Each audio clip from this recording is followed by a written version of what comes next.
section, and that is to have Section 5, public comment, agenda items, appear before Section 4, board items, for discussion on the agenda outline. So moved. Second. Is there any discussion? I will just add that when we did our master board training, this was something that we thought would be helpful. So, okay, let's call the vote. All those in favor signify by saying aye. Aye. Any opposed? Thank you. Okay, board members, do you have any agenda modifications? The roll call order this evening is Vice Chair Garrick, Member Dellinger, Member Sanchez, and then myself. So, Vice Chair, any agenda modifications? No modifications, Chair. Thank you. Member Dellinger? No, thank you. Member Sanchez? No modifications, thank And you. I have none. Thank you.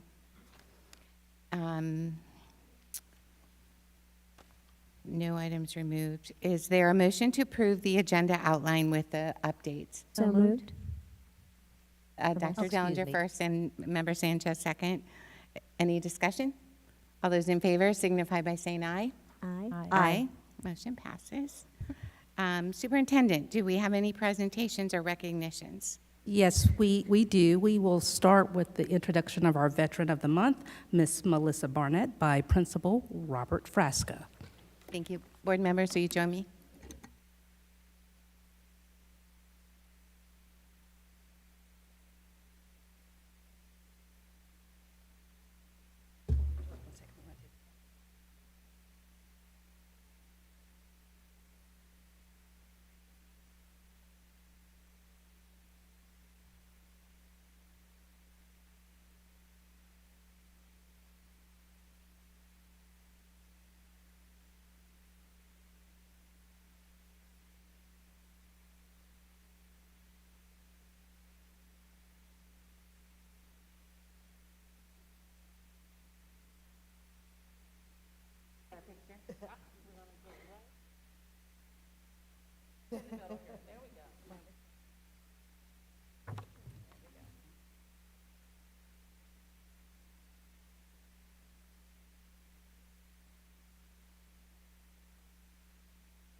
Thank you. Here's your.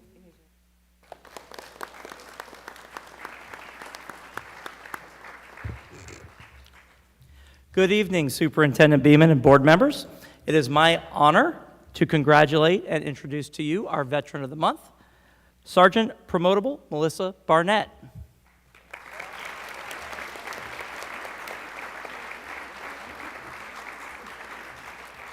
Sergeant Melissa Barnett was born in New York, New York.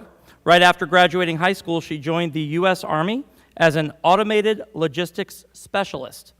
She completed basic training at Fort Jackson, South Carolina, and advanced individual training at Fort Lee, Virginia, to become an automated logistics specialist. Her first active duty assignment was at Camp Casey, South Korea. In 2007, she was deployed to Iraq in support of Operation Iraqi Freedom for 15 months. Melissa's various duty assignment locations include Georgia, Virginia, upstate New York, and South Korea. During her military service, she achieved the rank of sergeant with promotable status and was honored with numerous awards. Some of her biggest accomplishments while serving were graduating on the Commandant's List from Warrior Leaders course and as a distinguished leader from the Advanced Leaders course.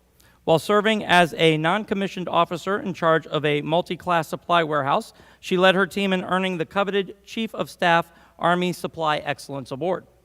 In addition to her military career, she pursued her education, earning an associate's degree in general studies from Central Texas College and a bachelor's degree in psychology, military resilience from Liberty University. Melissa is currently pursuing a master's degree in school counseling from Liberty University with a proposed completion date of the spring of 2027. Melissa joined the Hagerty High School Seminole County family in January of 2023, serving as our Student Services Secretary. During her time there, she has earned recognition as the August 2023 Employee of the Month.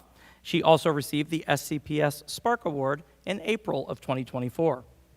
Due to the great love for her coworkers at Hagerty, her husband of 15 years, Richard J. Barnett Jr., a retired Army warrant officer, agreed on retiring and planting their roots in the Oviedo, Florida area.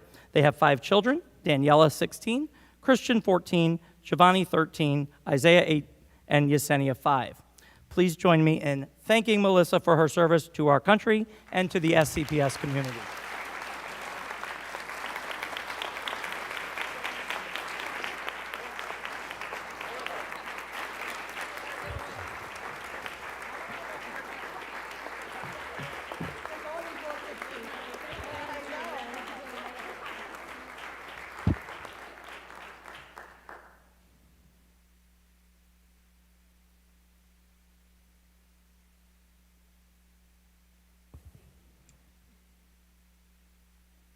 All right, good evening, Superintendent Beeman and board members. It is my pleasure this evening to introduce you. We have many great athletes in our county, and our winter sports season's just concluded, and we want to recognize some of our state champions and runners-up as well this evening.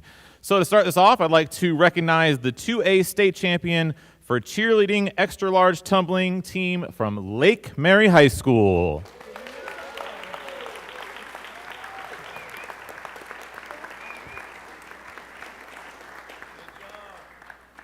The Lake Mary varsity competition cheer team made up of an incredible group of 27 student athletes who once again made history by securing their ninth consecutive FHSAA state title in the highly competitive 2A extra-large tumbling division. Year after year, the pressure to maintain the winning standard grows, but so does their determination of this group.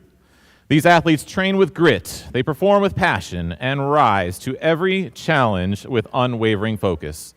With a fifth-place finish at the UCA Nationals, these girls have shown that Lake Mary Cheer is not only dominant in Florida, but respected all across our country. Joining us here this evening is the athletic director of Lake Mary High School, Coach Rick Wires, and the head cheer coach, Paige Black. Congratulations, Lake Mary High School cheerleading team.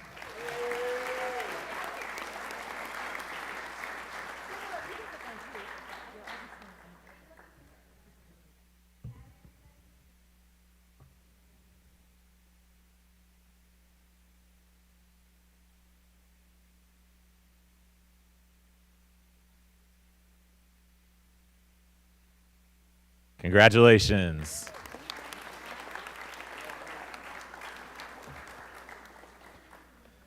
Next up, also from Lake Mary High School, the 7A state champions, the girls soccer team.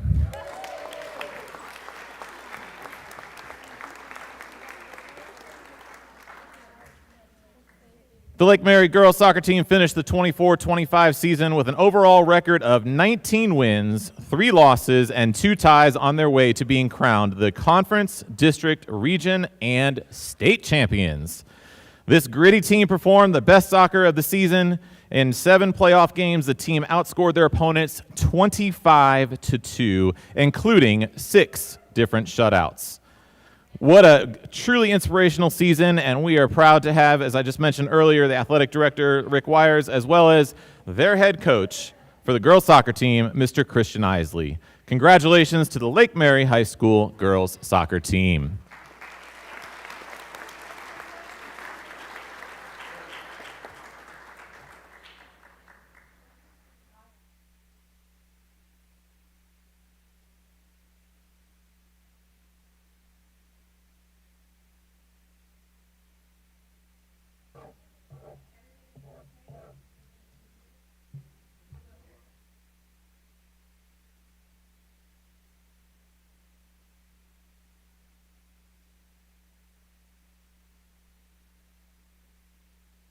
Congratulations, great job.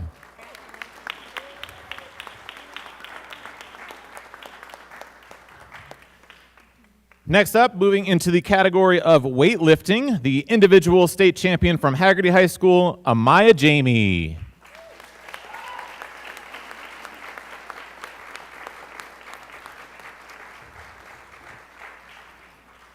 After a season-ending injury last year, along with a lengthy rehab, Amaya was cleared for participation just 3 days before the start of this year's season.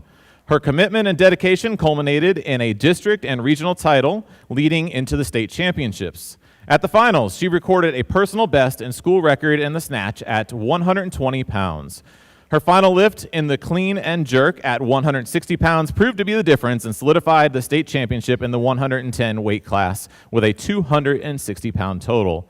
As impressive as this was, the most important accomplishment is that Amaya did all of this while maintaining a 4.526 GPA.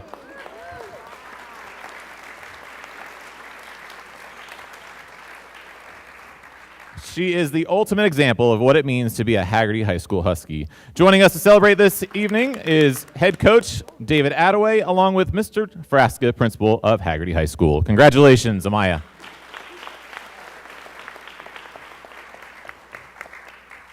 Staying with Hagerty High School, I'd like to also recognize the 2A FHSAA cheerleading state champions for small non-tumbling division. Please welcome the Hagerty High School cheerleading team.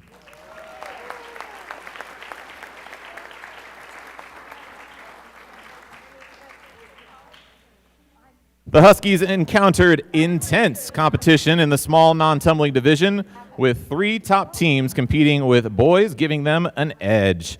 The all-girl team rose to the challenge and came out as the state champions. For Hagerty, en route to the state title, the team also captured the spot at the Seminole Athletic Conference and the regional championships as well. As a program, this is the 7th state championship for Hagerty High School in the sport of cheerleading. Also joining them here this evening is head coach Sarah Graham and, as mentioned earlier, principal Rob Frasca. Congratulations, Hagerty High School.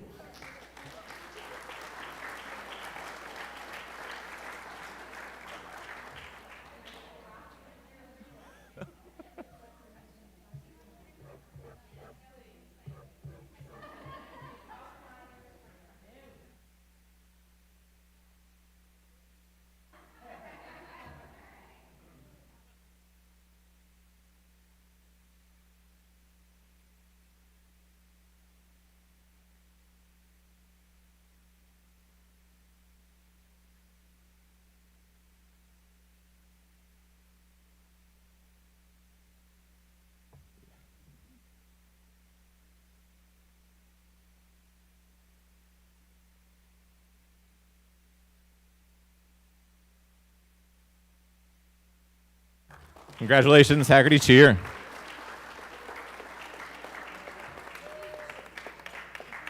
Next up, we move to the home of the Bears. We have the individual state runner-up for weightlifting as well.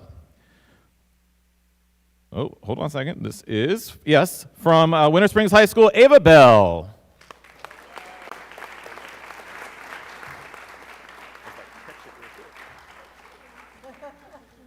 After capturing conference, district, and regional titles in the 129 weight class, Ava returned from the FHSAA state championships with a silver medal as the 2025 state runner-up, with a 330-pound total, which included 175-pound bench press and a 55-pound clean and jerk. Joining us here to celebrate this recognition from Winter Springs High School is the principal, Mr. Pete Gaffney, athletic director Scott Gomrad, and I hope they were able to join us here this evening, coaches Bill Reichert and Heather Zaccardi. Congratulations, Ava.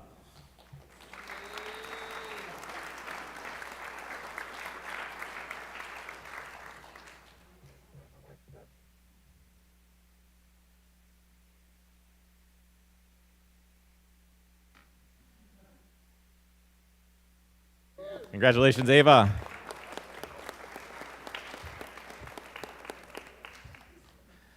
And our final recognition this evening, we have an individual state runner-up for wrestling from Lake Brantley High School, Dario Dwani.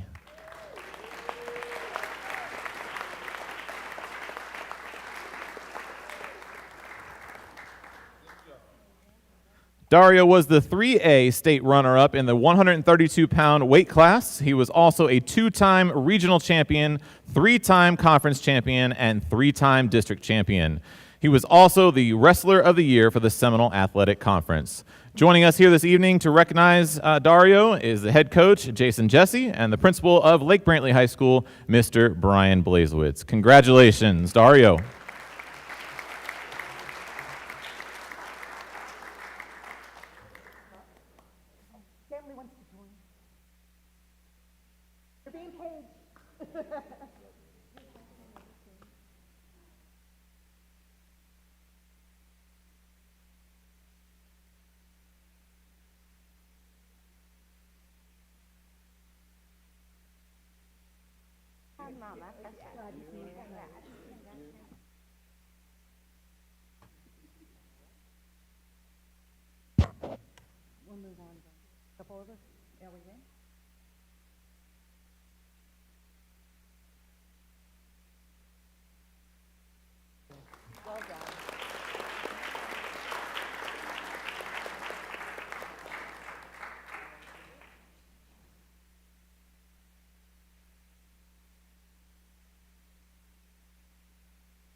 Superintendent, do you want to introduce our presentation this evening? I sure do. Board members, the FOSA presentation tonight is on the Finding Your Voice Girls Summit, which has been a great success for our district. And our team, starting with Dr. Cummings and Ms. Faison, are here to walk us through this year's Finding Your Voice. Superintendent Beeman and board members, we're excited to be here. Just as a reminder, and for those of you not familiar, the program was really born out of a lunch conversation between myself and Mrs. Faison, really in an effort to have a positive impact on a subgroup of girls that we were working with that were in grades 5 and grade 6. We started the program 3 years ago, really to help those girls really work on finding their voice so that they could discover their passions, ambitions, really have the ability to speak out on their behalf, to problem solve, and to be effective communicators. So we are excited to share information from this year's program. We'd like to thank board members that joined us this year. Certainly, I'm sure they enjoyed the opportunity to be there. This was our 3rd annual summit that was held at UCF. And with this subgroup of girls, they had been with us, some of them since 5th grade, and some of them now current 8th graders. And so they appreciate the opportunity to come together in this culminating day and to meet each other and share some of their experiences. The Finding Your Voice planning team consists of all of the members that you see pictured here. It's really a group effort. We appreciate the involvement of our other departments to help us make the day a great success. So thank you to everyone that served on that committee. We actually started informally planning in August, and we had our first formal meeting, I believe, in October. So we takes a while to plan everything and pull everything together. So as I said, this is our 3rd year. In year 1, we had 12 schools and 120 students. And as you heard tonight, we started that first year in this boardroom. We knew very quickly we needed more space. So year 2, we had 19 schools to participate and 211 girls. And then this year, year 3, we had 23 schools involved, 302 students.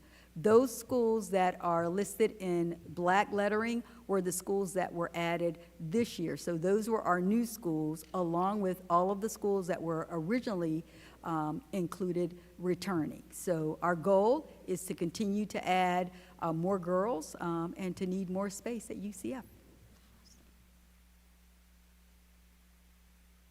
Let me set the scene. On Thursday, March 13th, the University of Central Florida Student Union was transformed into a vibrant, welcoming space for the Finding Your Voice Girls Summit. Karen Hendrick's team from Community Involvement beautifully decorated the room in pink, purple, and gold hues, featuring an ivy-colored photo wall with Finding Your Voice displayed in neon. As the students entered on a red carpet, guided by their dedicated school-based facilitators, they were greeted by receiving a cheering line and creating an atmosphere of excitement and celebration. This empowering event began with our featured keynote speaker, Ruslan Ali. She is the CEO and co-founder of XQ Institute and has been a leading advocate for educational fairness and innovation for over 2 decades, including serving as the Assistant Secretary for Civil Rights in the Department of Education. The summit was a collaborative effort involving 18 dedicated social workers led by Asia Smith. The social worker team provided lessons coordinated by 2 school counselors on assignment, Marissa Ellis and Jessica Monahan. The sessions focused on decision-making skills, helping students understand the tools they need to resolve conflict and feel confident in their choices. These sessions included Cross the Line, If You Really Knew Me, and Total Drama Island, which aim to empower students to make informed, positive decisions, as well as our annual Teddy Bear ceremony organized by Felicia Naidoo and Melissa Brown, where the girls crafted messages for their future selves and placed them as the heart of their newly adopted plush toys. Community partners also provided sessions and support. The girls participated in teen dating safety, led by Meg Johnson from Safe House, and personal growth activities like the Yoga Play Lab, led by Yolanda Dion. Deirdre Garnes and Missa Mills coordinated breakout sessions for the 8th graders to ensure we provided a fresh experience for our returning girls. The sessions covered high school transition with a college tour and scavenger hunt, and the girls also explored career interests with Sandy Fink, an ePathways College and Career Specialist. Our high schools participated with topics covered by Natasha Dukes from Lake Mary High School, Amber Welch and Jennifer Moran from Lake Howell High School, and Dr. Jamie Washington from Seminole High School's 9th grade center, who all played a crucial role in making this event a success. Let's enjoy a brief video of the event.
The Finding Your Voice program is strategically aligned with Seminole County Public Schools initiatives to foster innovation and create optimal conditions for learning.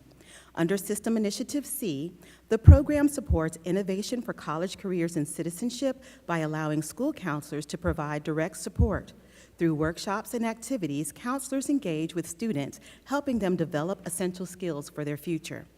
Under System Initiative D, the program addresses conditions for learning by fostering relationships between students and trusted adults, enhancing the sense of safety and support on campus, offering inclusive activities that aim to reduce disciplinary issues among at-risk subgroups, and providing access to mental health resources and behavioral support services.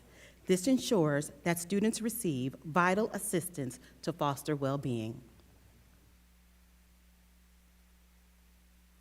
So last year was the first year that the girls started to participate in a small group counseling session prior to attending the event. And last year in our Finding Your Voice small group intervention, all of the students received the same 6 lessons. As we've expanded, the girls will now receive 18 different lessons over the course of their experience in Finding Your Voice. So in 5th and 6th grade, our facilitators continue to utilize the Girls in Real Life Situations curriculum. Our 5th grade lessons focus on self-concept, emotional regulation, and building healthy relationships. In 6th grade, the lessons go further and explore self-talk, conflict management, and finding your support system at home and at school. In 7th and 8th grade, the facilitators use the Why Try curriculum to focus on resilience, overcoming obstacles, and the perseverance needed to reach your goals and become your most authentic self.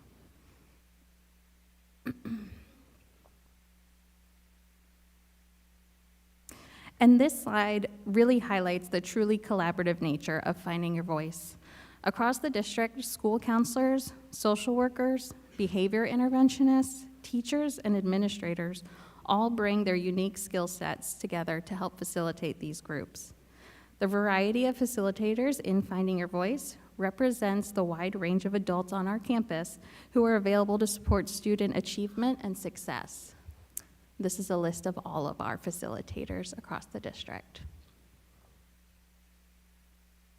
To measure the impact of the intervention on student success, outcome measures were collected for attendance, discipline, and academic achievement this year. Overall, 65% of participating schools saw a decrease in one or more of those outcome measures. And tonight, we'd like to take a moment just to highlight some of the schools, facilitators, and most importantly, the students who decreased in 2 of those outcome measures. So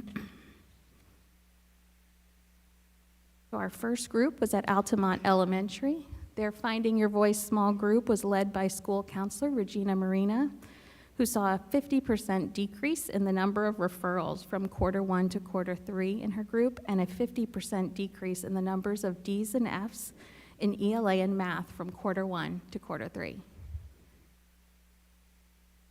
Another elementary school at Idlewild Elementary, facilitated by Stephanie Wright, school counselor, saw a 26% decrease in the total number of days absent from Q1 to Q3, and an 83% decrease in the numbers of D's and F's in ELA and math from Q1 to Q3. Great job, Idlewild.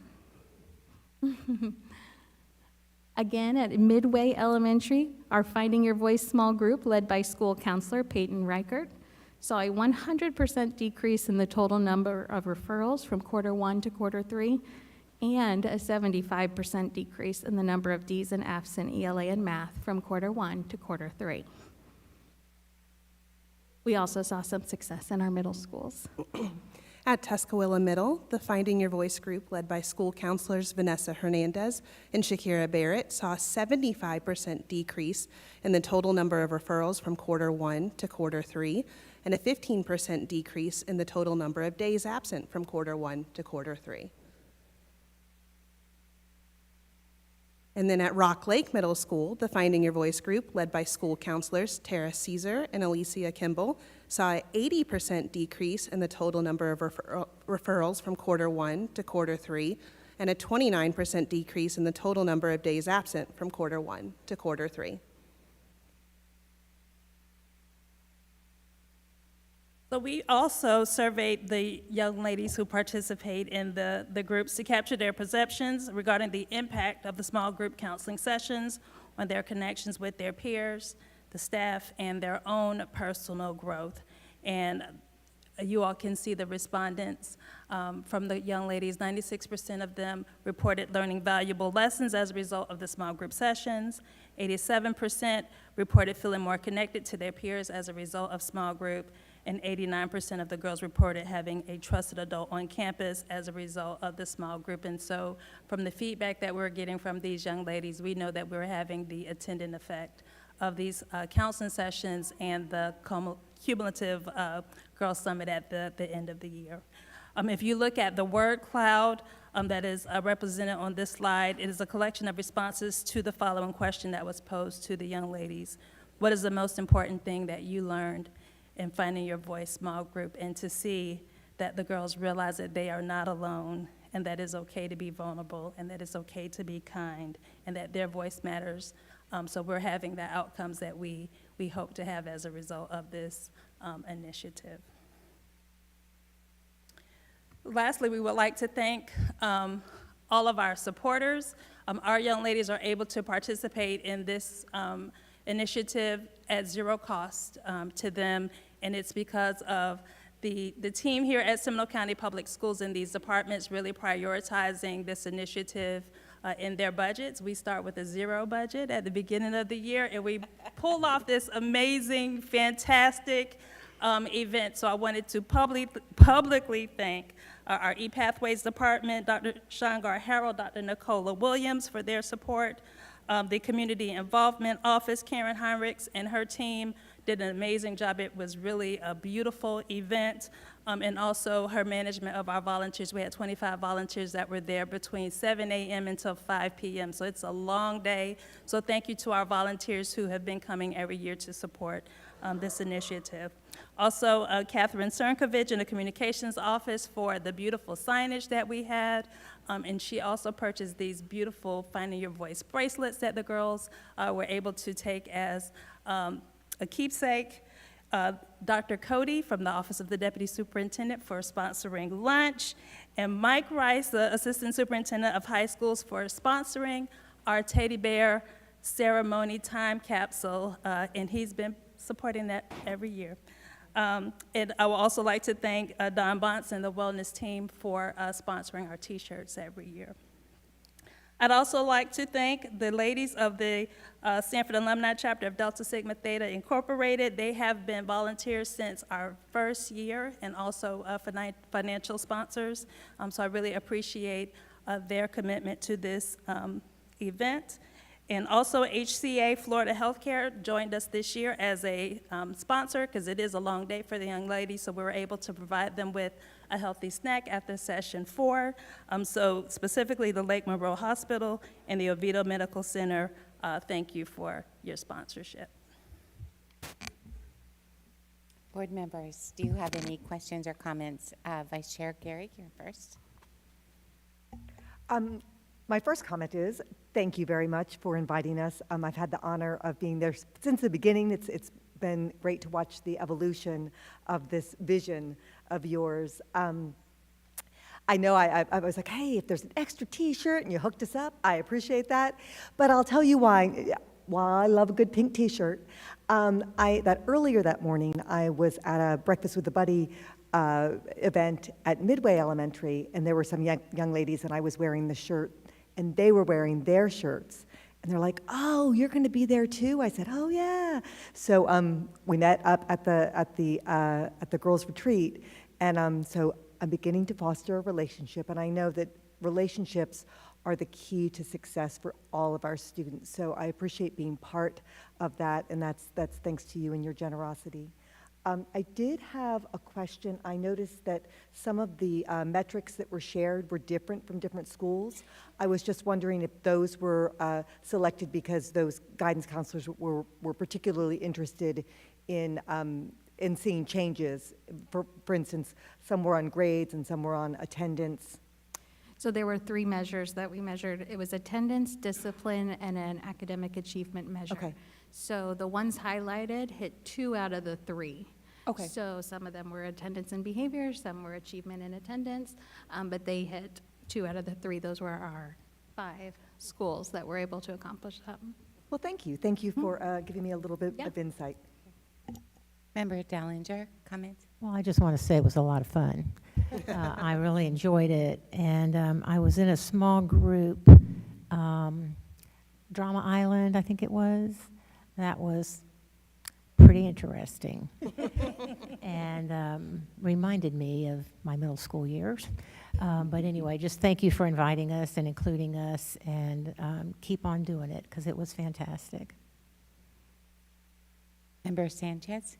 Also, thank you so much. And I know that so much work goes into this, and to all the staff and from the schools as well for everything that they do to encourage the young ladies to participate and to speak up. And I know that there's in the works for finding your voices for the young men, right? Am I correct? So when is that event? next Friday. I couldn't remember the date. Our calendars are so full. So that's coming up. So, thank you again, and we really appreciate you all. And I would just like to add, first of all, the timing could not have been better. Right before spring break, the lessons that, they probably got to share with their families when they were off. And we're going to have to find a bigger venue for 400 next year, right? Year 400. So the return on investment is invaluable. You're making a difference. The proof is in the pudding, and it truly does take a village. So I'm very, very grateful for this program. We'll find a way. Somehow we'll find a way. Right. Thank you. Thank you. Thank you. Thank you.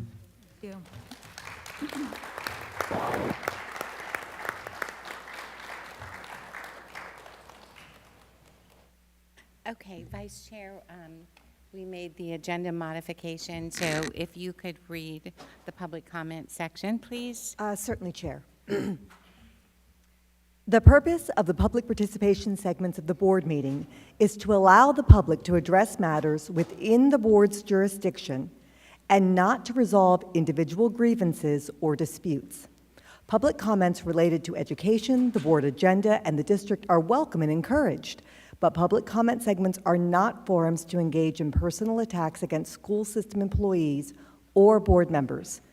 To maintain orderly conduct, the public comment segments of the meetings may not be used as open forums to discuss matters unrelated to education, to support or oppose candidates for public office, including presentation of political and/or campaign issues, announcing candidacy and/or campaigning, or to engage in commercial speech, attempting to sell a service or product to the board or public, nor are they forums to address matters involving disciplinary actions of any kind, pending claims or complaints or litigation against the district or district personnel. Public comment segments durations are as follows. For the agenda items, you are limited to 3 minutes. One group representative speaking on a proposition has a maximum of 6 minutes. Speaker must remain on topic for agenda or proposition. Non-agenda items limited to 2 minutes. Speakers shall direct their comments only to the board and may not address the audience or other speakers. No speaker may yield his/her time to any other person. Generally, substitutions of speakers will not be allowed. Thank you, Vice Chair. I have 2 agenda speakers, Kathy Swerdlow and Jessica Tillman. If you'll make your way up to the podium here, please.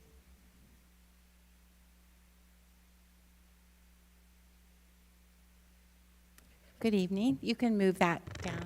Yes, I have to do that. Thank you. So I am going to speak on the agenda item that related to instructional support and the breadth of the different services that Seminole County offers. So my name is Kathy Swerdlow. I've been a resident of Seminole County for over 40 years, residing at 115 East Windham Court in Longwood. I'm currently the president of the League of Women Voters of Seminole County. Our league was founded in 1966 and is part of League of Women Voters US, which is a 105-year-old organization founded in 1920 after the passage of the 19th Amendment, giving women the right to vote. Since 1974, our membership has also been open to men, and currently 20% of our membership is men. We are civic-minded, nonpartisan, and patriotic, dedicated to improving our communities through good governance and strong public policies. The League is organized around 7 core principles. These principles have guided the organization for over 70 years and include in part, and I'm going to quote, "The League of Women Voters believes every citizen should be protected in the right to vote, and every person should have access to free, public education that provides equal opportunity for all. Additionally, after study, debate, and consensus in 2012, an extension of that principle was established that includes a policy in support of federal role in public education." The full policy statement covers a page and a half in this book on issues and impact, but I want to share with you the opening paragraph. The League of Women Voters believes that the federal government shares with other levels of government the responsibility to provide an equitable, quality public education for all children pre-K to grade 12. A quality public education is essential for a strong, viable, and sustainable democratic society and is a civil right. On a local level, our league has been a stalwart supporter of public education in our county. We have advocated for our schools, our teachers, and our students. Considering recent events by our state and federal governments, we are here tonight to voice again our support of and confidence in Seminole County Public Schools. I'm a parent of 5 Seminole County Public School graduates. When you have more than one child, one of the first lessons you learn is that each child is a unique individual. And as each one of them entered public school, they had different needs, and those differences needed to be addressed. Each was able to find their own way with the support of their teachers and community. But my youngest child's story was perhaps the most difficult for me to navigate. He was developmentally delayed and was receiving speech and language therapy out at the UCF clinic as a 2.5-year-old. But when he turned 3, I was told that he would qualify for VE pre-K, varying exceptionality, at the school in my neighborhood. I walked up to the school to meet the teacher and see the classroom. I walked home in tears.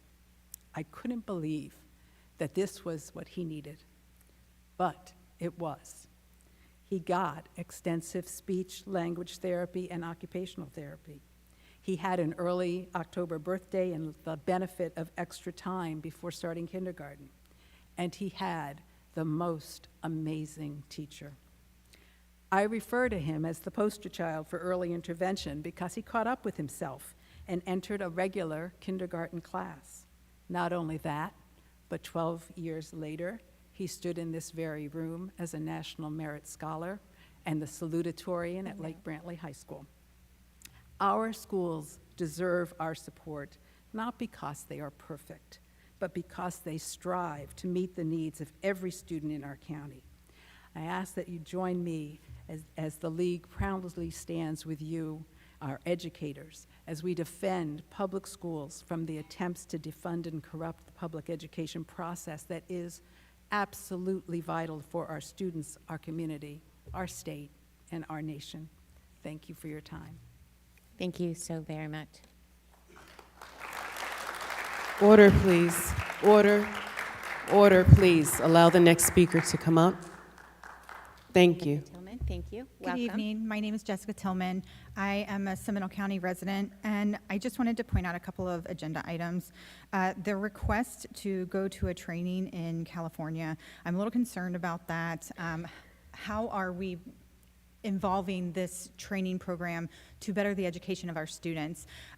We have so many programs that we pay for that we really don't have information or support that either tells us that it does or it doesn't help the education of the students. So I just really would like more information on how that training program in California is going to help the education of the students. I also noticed that there's quite a lot of policy changes on the agenda. I understand that there is a process for doing this and it has to be noticed to the public, and it's concerning to me because when I first started coming to policy workshops, all the policy changes were up on the screen, everybody in the room could see them, and now it's just not. The board used to ask questions in the workshops, and now you don't, stating that you met individually with the superintendent and the attorney. So there's really no transparency in what is being changed and what questions you might have had, because if you have those questions, community members might also have those questions. And it's just more transparent if you're upfront about it, because at this point, if we want to see the policy changes that you are changing, and some of them are no big deal, they're grammatical errors or something along those lines. So can we go back to being transparent and putting the policy changes up on the screen so everybody can see them, instead of making us wait till the Friday before school board meeting to see it in the agenda packet? Or I have to do a public records request, which will take much longer than waiting for the agenda packet to come out. I even have a couple of public records requests in right now, and it just takes months to get simple records. So if we could just go back to being more transparent about the policy changes, that would really be wonderful for the entire district. Thank you. Thank you. Order, please. Order. Thank you. Okay, those were all of the agenda items, paperwork that, public comment papers that I had. So now it is time for board comments for discussion. Vice Chair Garrick, you're first. Very good. Your microphone. Colleagues, while preparing for today's meeting, I reviewed our budget with the superintendent and with our CFO, Mr. Pavlicek, and there is zero fat. This isn't new. We are a fiscally responsible district, and we operate with high efficiency. However, this is especially important to discuss this evening as both the Florida House and Senate are hearing bills to slash our most popular AP, dual enrollment, IB, and career tech budgets by 50%. That would leave us with a shortfall of $8.3 million per year. So what does this mean in our roles? It means that this board is going to have some tough choices. What do? Do we consider scaling back on sports, on arts, on music? Do we charge families for transportation, as some other districts throughout the country have done? Do we close a school? If passed, these bills will have a profound negative impact on Seminole County Public Schools, and we are the #1 school district in the state of Florida. Here in Seminole County, our schools, if our schools decline, our county and every city will feel the impact. Our schools are our claim to fame. They're the #1 reason people move here. We don't have beaches or theme parks or rocket ships. What we have is our A-rated, academically high-performing district, and that's not just a catchy slogan. That's the truth. 2 weeks ago, sometimes it feels like 2 years, I happened to meet the CEO of one of our major hospitals. They came to me, and the hospital was trying to recruit a world-renowned surgeon from out of state to lead a team here in Seminole County. The surgeon loved the job, was super impressed with the facilities and the sunshine, but the family was very concerned about the quality of Florida schools. As you can imagine, outside of the state of Florida, there is some concerning information about the quality of Florida schools. So the CEO asked me if I had some hard data which they could share with this potential employee. And I shared the data, and I pointed to our website. And just this past Friday, I followed up, and I learned that the surgeon and family were impressed and decided to make Seminole County their home. You see, whether our schools attract world-renowned surgeons or homegrow them with advanced and technical classes, we need more opportunities for our students, not less. And so I'm asking all of you here, all of you listening, to please call and write your senators and representatives. This vote is tomorrow. Please implore them to vote no on HB 5101 and Senate Bill 2510. Thank you.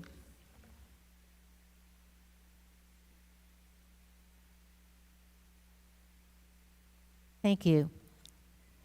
I would like to say a couple of things, and as most of you know that come to board meetings, we attend a lot of events, and I don't want to spend a whole lot of time talking about them except to point out one that we went to last Saturday at Lake Howell High School, and that was a strings concert. And I just want to tell you that I got goosebumps listening to those children from 5th grade all the way through 12th grade, hundreds of them playing violins and cellos and big bass instruments. I don't even know the names of all of them. It was very inspiring, and this is something you don't see every day. And it was seriously goosebump raising. And so it's just one more thing that makes our district special. Not every place has that. Not every place has been able to preserve the arts, athletics, as well as our academics. I also would like to speak to the same thing that Member Garrick was talking about, and just maybe share a little bit of further information, because we do need your help. The bills that Member Garrick referenced would reduce by 50% the weighted funding for AP, IB, CAPE, and dual enrollment courses starting next year. As you all may know, these programs are incredibly popular. Thousands of our students are engaged in these programs. They earn college credit or industry certifications that create opportunities as they advance in their college or even employment and careers. This proposed reduction is of great concern because these are skills that are needed in the workplace. And regardless of their educational pathway, students benefit from them. The funding that's generated is 100% utilized to pay for the expenses related to the programs. They're very specific. You can't spend the money anywhere else. And it includes the cost of administering the exams. I'm sure some of you have had kids take AP exams or industry certs. All of those things cost money to administer.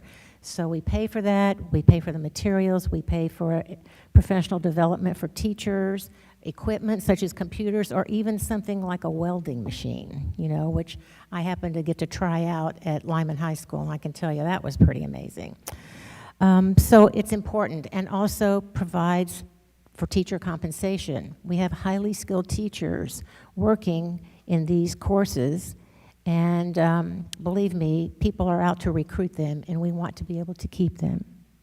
So just to give you an example, I'm sure everybody probably has heard of AP and IB and dual enrollment, but you may not know some of the examples of courses that earn industry certifications. So for example, auto mechanics, welding technology, building trades and construction design, engineering, emergency planning, entrepreneurship, hospitality and tourism, biomedical sciences, nursing assistant, emergency medical responder, aviation maintenance, automotive maintenance and repair, culinary arts, air conditioning and refrigeration, something we definitely need in Central Florida, early childhood education, and many others that I can't, I could sit here all night and tell you about them. If you want to know more, you can look in this resource guide. We have this produced every year, and it has every single high school and also our other magnets that offer different types of coursework. Thousands of students take these accelerated courses. As Ms. Garrick said, the reduction is a 50% reduction. This school year, Seminole County received $17.2 million to support these programs. If that funding was cut in half, it would be a loss of $8.6 million for this school year alone. The reason we're talking to you about it is because we hope that you, your students, and business leaders in the community will share their stories about the importance of these programs with your legislators and with members of the House and Senate Appropriations Committee. We need to let them know about the potential impacts to your children's education, and also respectfully request that they maintain funding for 25, 26, and beyond. Let our elected officials know you support funding the programs that our students, parents, and community value. And that's it for me. Thank you so much, Dr. Dellinger. Member Sanchez.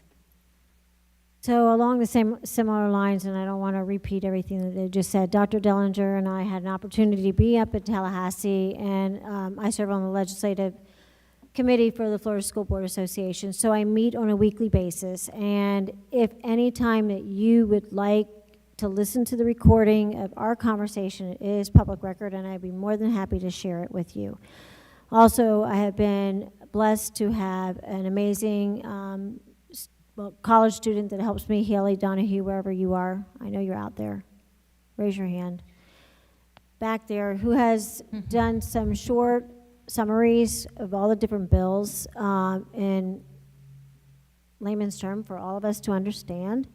And if you would like a copy of those, we will get them to you. It's extremely important. And I know before when my children were younger, we're all in our own little bubble and we don't really know what's going on around us. And it's no fault to us. It's just that we are so busy in our own lives that we don't really have time to look at everything else that's going on around us. And then before you know it, it's too late. And this is what's going to happen. And it's very, very scary if we do not stay on top of this. And I can't explain to you how critical it is for you to reach out to our delegation, speak to our legislators, speak to them, email them, not a copy and paste, but really get into it and talk to them about it and find out what's going on. Because if we get cut $8.6 million, we're talking a lot of programs that will not be there to benefit our children. And we are getting away from saying, where are you going to college? It's what do you want to do with your life? And not everybody's college bound.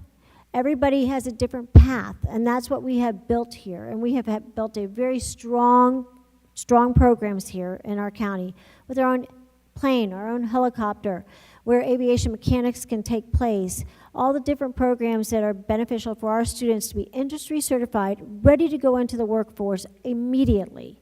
And if we don't share all these things as well as our AP, IB programs, we are going to lose half of the funding. And then we're not going to know where to go. And that's just one of the many different bills. Now, honestly, if you listen to the videos, there are a lot of bills going on. I truly don't think that all of them are going to pass because some of them are moving at a slow pace, but you just never know. We have 3 weeks left of the session, and it's extremely important that everybody speaks up, and if you don't know what to say, please feel free to reach out to us. We will be more than happy to share the information. We have information for you that we can share with you that we were able to get, and based also on our career tech programs as well. It's important for you all to be as vocal as possible on this because without your voices, we don't know what's going to happen. And there's a lot of freshmen, senators, and representatives up there that have absolutely no idea. And it's no fault of their own. They're drinking out of a fire hose. So it's our job to educate them on all the different things that are going on so we can make sure that they know what to do and to make sure that they are giving us the benefit of the doubt and doing what we need to do. And make sure that they understand that we're not double dipping, that we have to carry money over in the summer so we can buy certain programs and products for those programs. And we need you to speak up. If you don't know what to say, we'll be more than happy to share with you all the different things that everybody can understand, because there's a lot of misconceptions out there. And verbally, we need you to explain to them, reaching out to our legislators. And I also wanted to, and I know, like we've all said before, there's a lot of things that we all are going to. Right now, there's a ton of different conferences and workshops and award ceremonies that we're having fun celebrating, and we're dividing and conquering. We're texting each other saying, okay, who's going to this place, who's going to that place? So you may not see us all at the same place because we're all doing different things. Because we want to have representation as much as possible wherever we can go. And, but I do want to state this, and this is something, my first meeting I missed probably in 9 years. I was sick last month with the flu. And this is from me, this is not from the board. I want to say that I was really disappointed that that 2 of our high schools scheduled prom on the first night of Passover, which happens to be Saturday night. As someone who is part of the Jewish faith, and that's me, I know how important it is to make sure that this doesn't happen again. I helped create a calendar many, many years ago, reaching out to different culture, pastors and ministers and, leaders of our organizations to make sure that we were respectful of everybody. We're not about religion in our schools, but it's all about respect. And I would truly appreciate that, I appreciate everybody that has reached out to me, and I want to be clear that I'm speaking on behalf of myself, not for any other board member. It's upsetting that students have to choose between their faith and prom, and that's just not right. And then I find out there's events going on Good Friday as well.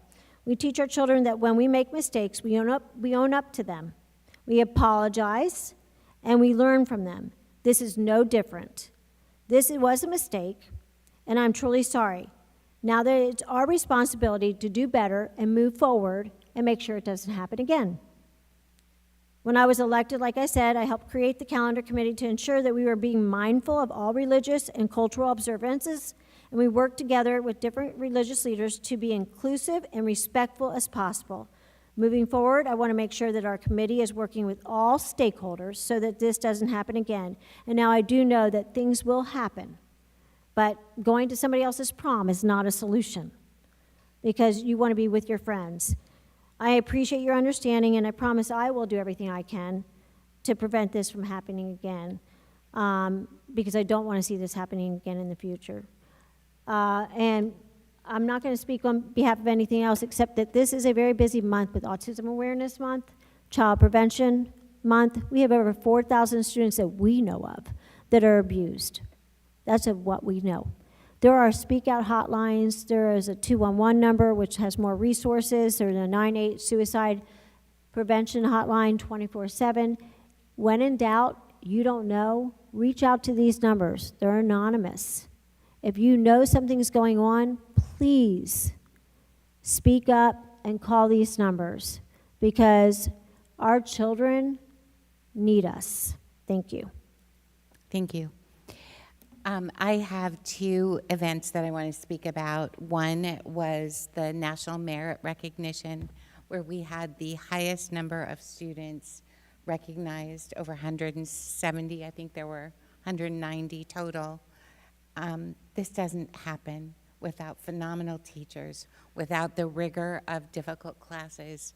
So I'll leave it at that. Thank you, Lake Brantley, for hosting. We all got to cheer on some of the brightest of the bright. We also hosted our annual student government workshop with SGA students, and we hear from them how stressed they are, how much anxiety. It makes all of us, in the end, very hopeful because they too have good ideas about how we can make the school environment better. But these students, many of them, want to go to college without being able to offer the full gamut of classes. Way back in the day, my daughter took AB calculus, then CD calculus, AP. We may not be able to continue. These students may not get into college as a result of the bills that are being considered in Tallahassee. I too am available to reach out.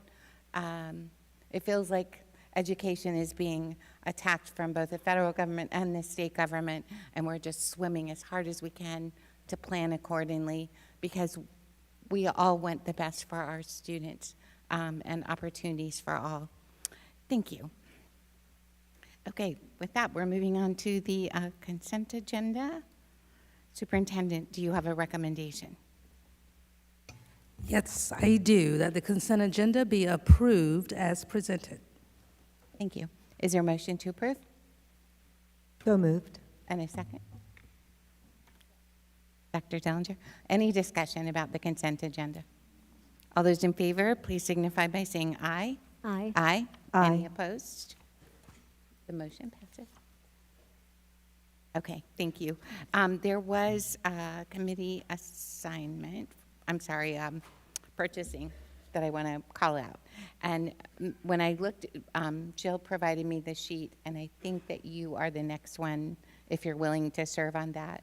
Yes, I told the superintendent I'd be happy to. Thank you. Okay. There were several people that volunteered, but I think you were the next one up. Okay. Items removed for separate consideration. Superintendent, do you have a recommendation regarding student discipline hearings? Yes, I do, that the School Board of Seminole County approve the student disciplinary recommendations from March 3rd, 2025, and March 24th, 2025. Is there a motion? So moved. Second. Thank you. Any discussion? All in favor, please signify by saying aye. Aye. Aye. Any opposed? Motion passes. New business. Superintendent, did you want to speak to that? Yes, Chair, I have a recommendation, and that is that the School Board of Seminole County adopt the instructional materials recommendations of the Social Studies Adoption Committee for Advanced Placement, Micro and Macroeconomics, and authorize the superintendent to purchase the committee's choice. Is there a motion? Second? And a second by Member Sanchez. Any discussion? If I may? Yes? I just would like to say thank you to the committees, and thank you, Superintendent, for putting the very detailed reports of the gatherings of the committees. While I'm looking at the books that are sitting upstairs for us to peruse, I'm no expert when it comes to micro and macroeconomics, so it's helpful to have the input from our educators as well as community members. So thank you. Again, another funding source for AP, right? Okay, any other discussion? Thank you. Okay, all in favor signify by saying aye. Aye. Aye. Any opposed? Okay, motion passes. Superintendent, do you have a report? I have a report that is read-only, and it's included in the book. I do want to say thank you to our board members for attending last night's SASA Awards night, and want to say congratulations to Mr. Russi out there, who is the recipient of the Above and Beyond Service Award. Dr. Yeah, you can clap. And also Dr. Cummings, who is the recipient of the Raymond L. Gaines Leadership Award. And a shout out to Dr. Mulholland over at Goldsboro, who is the Dr. Cody Excellence and Equity Award recipient this year. And did Dr. Gard-Harold win? Dr. Ryan Gard-Harold was the recipient of an award, the LAMP Award. Thank you, yes. Okay, thank you, thank you, thank you. Okay. Board comments, committees. So we'll start with you, Member Garrick, sorry, Vice Chair. Thank you. I did thank you very much, Dr. Dellinger, for sharing, and Member Sanchez as well, for sharing your comments. I realized as I was listening along, I'm like, wait a second, I skipped over something. So yes, these, the House bill and the Senate bill will impact AP dual enrollment, IB, and career tech budgets, and the correct amount of shortfall for our district would be $8.6 million. So I wanted to correct that for the record.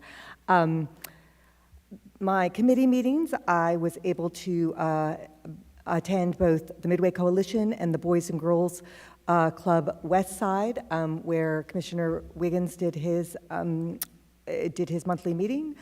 Great communities, all very invested in education. So it's great to be there and hear their reports, also to hear the additional supports and potential programs they have to support our kids with particularly interventions, as well as direct homework help and that type of thing. So we love to have partners in the community. I wanted to share, I have not yet started the InvestEd committee with the United Way, but I was invited by the United Way to attend the annual Woman United Luncheon. So that will be this Thursday, and I will bring you a report next time. Foundation, both the superintendent and I had to play hooky from the foundation meeting because we were doing our master board training. So as soon as I get those meeting minutes, our clerk will forward them to you. However, on behalf of the foundation, I was able to make a couple of school visits. I was able to present checks for the arts, which is always wonderful. We have to thank our Seminole County Schools Foundation for filling in the gaps. And this is one of the wonderful programs they do every year, is to make sure that they provide additional support to the arts throughout our schools. So I was able to visit Markham Woods Middle School, Hamilton Elementary, and Sanford Elementary. And just real quickly, I want to thank you, Superintendent and Assistant Superintendent Elwood, for our school visits. We have been talking about our accelerated learners very much this evening, but as I believe Dr. Dellinger pointed out, and as we heard from a speaker, it is imperative that we serve every single student in our district, and I had the pleasure of attending Endeavor Elementary, which is under the direction of Principal Jarzanka. It is his first year there, and he is doing amazing work. In fact, he too was recognized last year from SASA as the Leader of the Year. The emerging leader, and thank you, Vice Chair. Shout out to Mr. Jarzinka. Congratulations. Yes. Yes. And for those of you who don't know about Endeavor, it is a specialized small school for students with varying exceptionalities. Some are on behavioral tiers, some have educational challenges, but for whatever reason, they have had difficulty assimilating in the traditional schools. So this is a place where they can regain their confidence as students, get extra support, and get the skills that they need to come back to their main school. So can't say enough. And for the first time ever, our Teacher of the Year for Seminole County is from Endeavor School, a teacher for students with exceptionalities. So that was fabulous. And then also we got to visit Journeys Academy. Again, a phenomenal resource that other counties don't provide. I have sisters that work in other districts, and very often, if there is a student that makes a poor choice, they're expelled. And that person is now out in the public with no services. In our district, we value each and every child, and we know kids are gonna make mistakes, and some of them are pretty tough lessons for them and for us. But that's why we have Journeys Academy led by Principal Showalter, and we also have Eugene Gregory, which I look forward to visiting later in the year. But I want to assure everyone that those schools, in addition to working with the kids on some of their behavioral circles and making sure that they have the proper social skills to head back to school, also are academically challenged. They are doing hand-on experiences, they are doing science, they are doing algebra. I mean, everything that we would expect of our students in the traditional classrooms are happening on the, and same thing at Endeavor, lots of good work based on the student's ability level. But everything that's happening in traditional school is happening in our special centers. So thank you for indulging me. Thank you. Member Dellinger. I just have one meeting, committee to report on this time, and that is the Business Advisory Board. We met last week and continue the deep dive that we are doing into custodial services. As you can imagine, that's a pretty big topic. This time we had some folks from the schools come to answer questions and share experiences and concerns and kudos and all of those kinds of things. It was very informative. It was very thoughtful and informational, and the board will continue to do its work. I would like to thank Dr. Mullins and his team ops, specifically Jose Montalban and John Wilkes, for their meticulous preparation for these meetings. They've given us a lot of material and some thoughtful documents to think about moving forward, and it's pretty amazing. So appreciate that committee, and I'll keep you posted, obviously, throughout the year. That's pretty much it for me.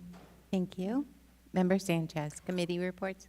Yes, before I forget, I don't know if we mentioned it, but page 73 about the RFP request for the construction manager contract services. Did you have me down that I was going to do that one, or did somebody else want to do it? And Yeah, I selected. Oh, you did? Vice Okay, Chair. so I don't need to. She was the next up on the list. Okay, perfect. Okay, I didn't thank know. you. Okay, Yes. thank you. you. That's fine. I didn't know that. I didn't hear it. Okay. Any committee reports from you? Yeah, just a couple quick ones. The first one, zoo meeting is tomorrow. What is it called? Brews Around the Zoo is Friday night. And of course, that's an adult only, but it does raise money for our zoo animals, and keeping in mind that the cost of maintaining the food and resources for the animals is extremely important. I did want to mention that my legislative updates are still weekly. Also wanted to make sure that everyone knows that the Congressional Art exhibit for Congressman Mills is this week. I believe on Thursday night? Tomorrow night, Wednesday night at the Ritz Theater. And we also have Military Day coming up, and I believe many of the schools are already passing out information on that. And then also the Ritz Theater does Minions on Friday night. It's free. If you bring in canned food items, that would be extra beneficial for a lot of our schools, but it's open to all children and families. It's a movie night there at our Ritz Theater, so anybody that would like to attend with their children, it's a great evening out. And I also wanted to mention that Allie's Hope had their 5K, not 5K, I'm sorry, their golf tournament. We raised quite a bit of money for mental wellness and for more social workers and mental health support counselors, which is something else that we are asking from the state to get. And I know when Mrs. Swerdlow, Kathy, was speaking about her son and ESE services, I had 2 children on IEPs and 504s, and I want people to realize, and it's something that always has bugged me, that people think that children that receive special services are different than anybody else. They are not. They just learn differently, just like every single one of us. We all think out of the box, and most of us learn by hands-on activities, by doing. And so when I go in a classroom and I see a bunch of people just sitting there listening to a teacher lecturing, that's not teaching. Teaching is hands-on and integrating and acting and really role-playing and having the groups working together. So it's just something that's always bugged me when I hear somebody say, oh, ESE, and then they think that their child has, that they're not capable of doing what everybody else's kid can do, because that is not true. Also, summer camps are available. I want to make sure that everybody's aware that it's the time to sign up for those camps, making sure that you're doing so, and that Autism Awareness Month, and they have their 5K coming up. And like I said before, I can't stress this enough.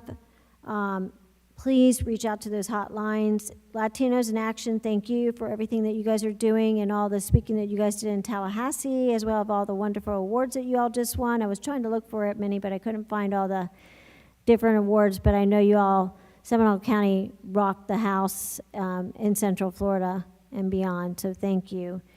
And once again, don't forget about BPK and KA registration. Thank you. Thank you. I had sort of a committee meeting. The Science Center is an informal committee that we support, and they had their Inspire Science breakfast in the dinosaur room. There were about 300 of us that were there, and thank you to Holton Mills for including me. They are also doing their the Science of Wine night for adults 21 and over. Look at the website, and it's very informative and also very good in these days. We sometimes need a glass of wine. So we all attended the Rube Goldberg event that went on, the Battle of the Books, and I had a privileged invitation from my sister, the Castleberry Library. They did a renovation of their young readers' room and had Bluey story time. There were over 250 babies and up to probably 4-year-olds there. And then they did the ribbon cutting for the new renovated young readers' room. So y'all need to go check it out at the Castleberry Library. And I too wanted to offer special thanks, Mr. Pavlicek and your team. You're holding our hands, walking us through the big unknown, and I'm just very grateful for your experience and your ability to help us understand and prepare as best we can prepare. Thank you. That concludes my report, and I have a number of speakers tonight. If you could line up along the wall. Erin Harper, Pamela Ferrante, and Tynette McClinton. Tynette, I'm sorry if I mispronounced.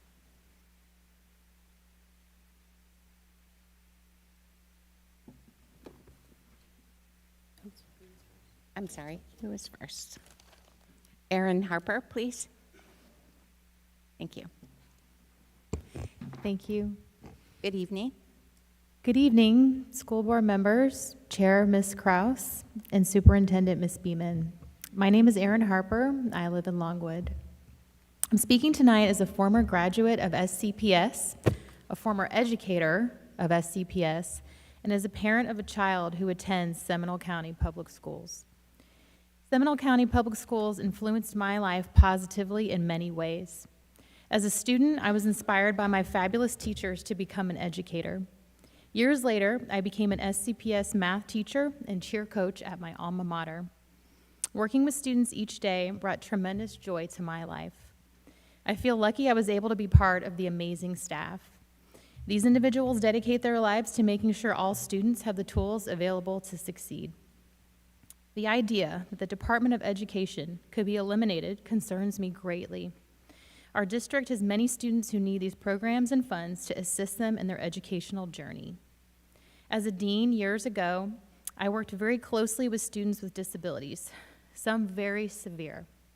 To think schools will not have the funds to help their students be successful and to employ the appropriate school personnel to work with these students is devastating. Funding provided through Title I is critical to support their unique needs. Many students will be negatively impacted if we're unable to meet their needs. Please ask our representatives and senators to support maintaining the Department of Education when they have the chance. Thank you to all the wonderful teachers and staff in Seminole County Public Schools. I appreciate all you do. Thank you. Thank you so much. Pam Ferrante. Order, please. Allow the next speaker. Good evening. Good evening, school board members and our superintendent, Ms. Beeman. My name is Pam Ferrante, and I live in Winter Springs. I appreciate the opportunity tonight to speak to you. I'm a retired educator, having taught in Seminole County for over 36 years. Over the course of my teaching career, I had the privilege to work with thousands of students and teachers in our district, and always thought of my students, whether they were fourth graders, middle schoolers, or new teachers, as my kids. Today, I want to take a moment to publicly thank all of the amazing Seminole County teachers and administrators who over the years thought of my personal kids as their own.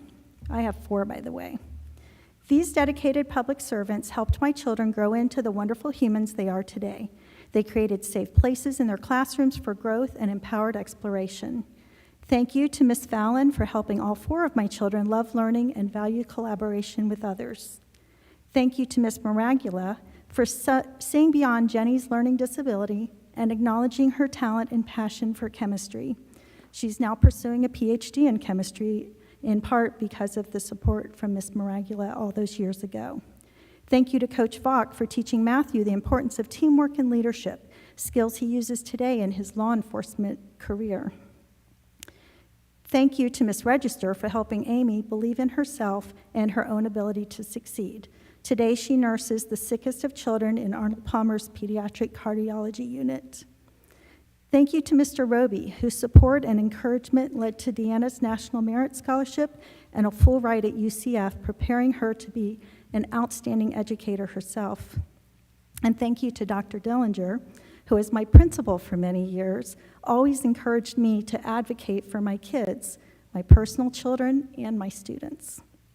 The most important attribute that all of these educators have in common is the unconditional way in which they make children feel cared for. Your time has expired. If you have written comments, you can leave it with the clerk.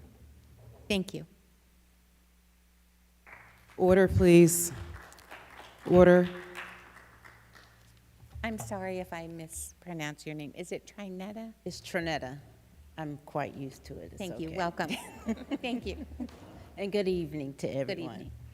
I'm here to sound the alarm. The alarm is that we need to wake up before our students in Seminole County and all over the United States are being held to different fires, I will say. We must wake up, call our legislators to really to express our disappointment about the bills that are in circulation at this time that steer to dismantle the public schools.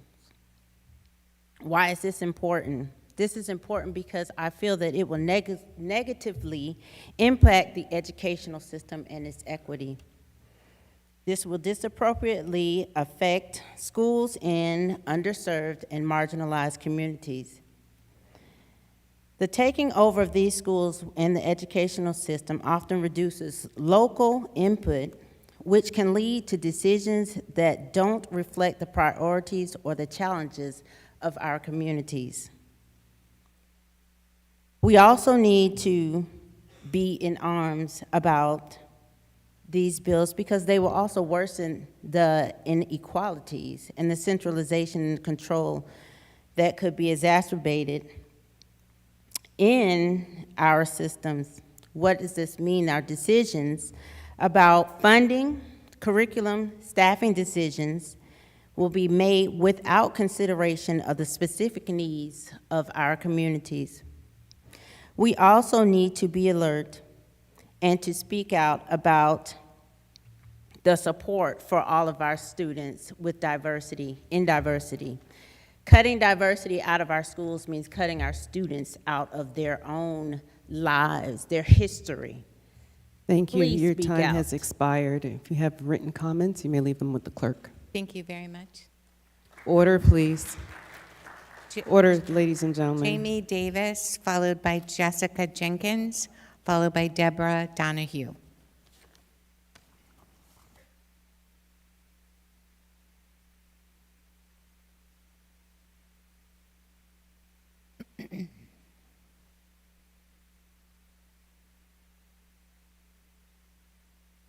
Good evening. Good evening, members of the board and Superintendent Beeman. I come before you today as a concerned stakeholder in our school district, compelled to speak about the unacceptable mismanagement of special education files, the repeated issuance of hollow apologies, and the persistent pattern of setting lowered expectations for our students with disabilities. The mishandling and misplacement of critical special education documentation is not just an administrative oversight, it is a violation of trust, a threat to compliance, and most importantly, a direct disservice to the students who rely on individualized support to thrive. These files are not mere paperwork, they represent students' rights, progress, accommodations, and legal protections. Losing them jeopardizes their educational journey and calls into question the district's commitment to upholding federal and state special education laws. Equally concerning is the response from district leadership. Apologies without action, transparency, or accountability ring hollow. We have heard "we're sorry" too many times, and it no longer carries the weight that it once did. What we need now is not sympathy, but responsibility, not words, but results. Moreover, there appears to be a dangerous culture of lowered expectations for students in special education programs. This is not just disheartening as a parent of a child with autism, it is discriminatory. Every child, regardless of their ability, deserves access to rigorous instruction, high expectations, and the belief that they can succeed. Anything less is a failure of the institution and betrayal of its mission. I urge you to take immediate corrective steps. Conduct a full audit of all special education programs and processes, implement transparent protocols for documentation and accountability, offer meaningful training for staff and leadership on compliance and equity, and most importantly, set a tone of high expectations for all students, because our children Thank you. Your deserve time has expired. nothing less. Thank you. Jessica Jenkins, followed by Deborah Donahue, followed by Haley Donahue. Good evening. Good evening. Thank you, school board and superintendent. I don't have mine planned out that nicely, kind of more by the seat of my pants. But I am a teacher in Seminole County, and I also have 2 students that have decided to come to school to Seminole County with me versus another district. So that's how much we love it. But I'm really concerned, as you are, about HB 5101. I'm an AP teacher. My my children teach AP classes, and again, all the offerings, CTE, IB, all the different levels are needed, but as far as AP, that's my experience. I'm worried because right now our students don't have to pay for those classes. And as I'm sure, hopefully you're already considering this, and I think parents need to consider this too. What is going to happen in the future if that is cut by 50%? Will students have to start paying for their AP exams? Some states do that. We're one of the lucky ones that don't. This offers great opportunity to, other students who wouldn't be able to do that. The second, as an AP teacher, I don't think people realize the amount of time and effort and education that goes into the pass rates that we earn here in Seminole County. I wonder, am I still going to put in 50 to 60 hours a week to get a 95% pass rate for the 100 to 130 students I teach every year if I don't get that extra little bonus? And it's sad to say that, but it takes great time out of our personal lives and our family lives, and there has to be some type of trade-off for that. And most of your AP teachers also have master's degrees, as I do. So there's going to be a big brain drain, and also these students will not be ready for colleges such as UCF, where now you need a 4.2 weighted. You can't get that without AP. Your time has expired. Thank you. Thank you so much. Deborah Donahue, followed by Haley, followed by Chandler is the last name. Good evening. Good evening, school board and superintendent. I wanted to talk a little bit more about the IB program and what it meant to my family. The IB, AP programs and dual enrollment programs are an opportunity for high-achieving students to gain college credits and compete, to be competitive at top universities. Without that, our kids aren't going to be competitive. They rob our students of opportunities if we take them away. And I just want to talk about my own child for a minute. The IB program allowed my child to get a full scholarship to UCF. She is there on Bright Futures plus the Provost. In addition, she found out last week she is the top honor grad in her college at UCF, which is effectively putting her as valedictorian first in her class on May 3rd when she graduates. IB helped her do this. It allowed her to learn how to research when she did her EE. She now has a 600-page thesis that is published as a result of that foundation laid in IB. We can't take these programs away from our high-achieving students. We can't deny them these opportunities, because without that, their dreams are gone. Please call your representatives and your state senators and preserve these programs for all students. Thank you. Thank you. Order, please. Next speaker. Haley, followed by Mr. Chandler, followed by J.J. Holmes. Good evening. Solvete omnes et bonum vesperam, School Board, quator annis Latinam studui, hiemales fontes at Winter Springs High School, mihi praebuit educatanium qualitatem, magister robe erat meos ventus magister et pertessissimus, ut videre potes docebat me locui legere et scribere Latine. 3 years ago, I graduated high school. Graduated in the top 10% of my class, went to UCF on a full scholarship. My mom just saved me like 30 seconds of speaking. I credit almost all of that to Daniel Roby. He was my Latin teacher for 4 years, but he was so much more than a magister or teacher to me. He coached my Curtamen team. He tutored me in the ACT, which I got a perfect score on. He advised me on my college apps, and most importantly, he pursued me to follow my passions and dreams, which he was able to do in his role as an IB teacher. He promoted the IB learner profile for 4 years, and here I am, and I just opened my speech in Latin, which is also saying something that he taught students, a dead language. He tutored kids in the SAT and ACT for free. He has a successful tutoring business, but any student in his class, he tutored for free. He would open his classroom before school, after school, and during lunch for all of his students, and it wasn't just me he influenced. Of my 3 best friends, one of them is in the Air Force doing a linguistics-focused program.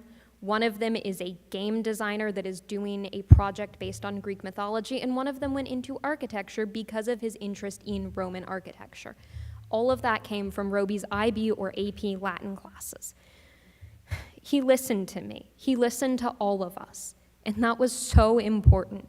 Gratias tibi ago, magister. Gratias tibi ago pro me credere. Please continue to support the IB program. Call your senators, call your representatives. Tibi gratias omnes pro me audiendo. Thank you. Order, please. Mr. Chandler, followed by J.J. Holmes, followed by David White. Good evening. Evening, how are you? Good, thank you. Great. Okay, thank you. All right. A little nervous, but this is my first and won't be the last. I want to first start off by thanking the board, the chairs, superintendent for this meeting. I am a resident of Seminole County. I grew up in Seminole County, and I've gone to school in Seminole County all of my years, my adult years. I speak on behalf of the kids that are going to be affected by the decisions that are made by our politicians.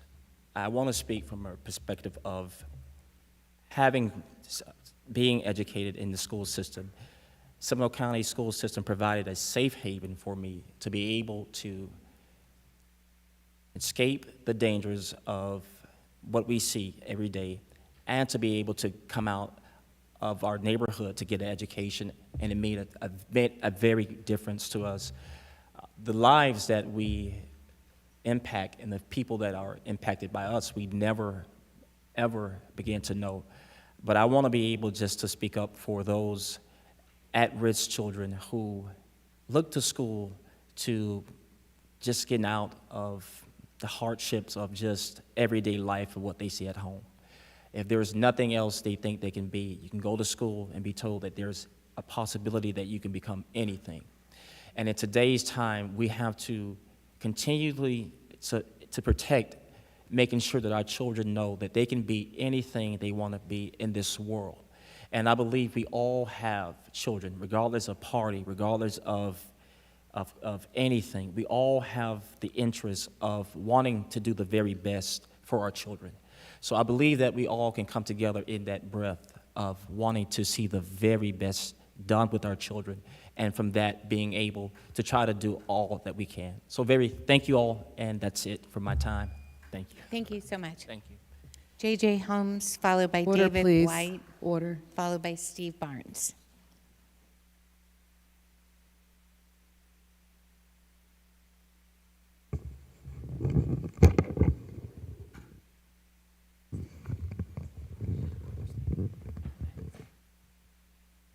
Good evening, J.J. Public education is literally the foundation of a strong democracy, and that's why it's under attack.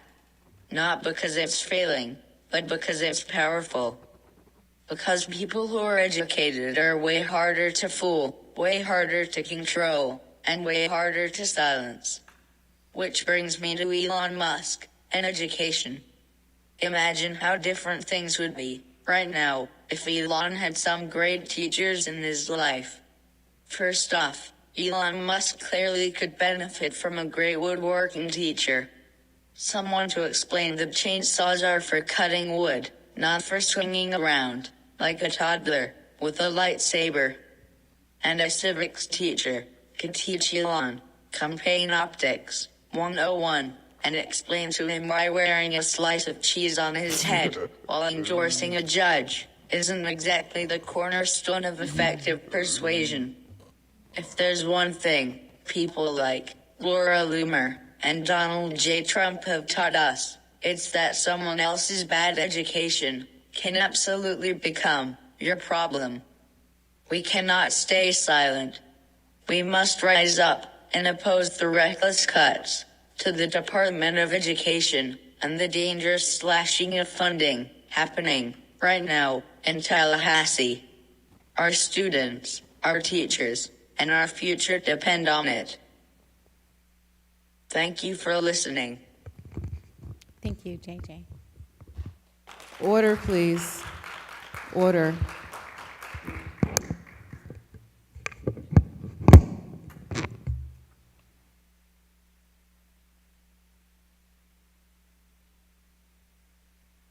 David White, followed by Stephen Barnes, followed by Rebecca Schott.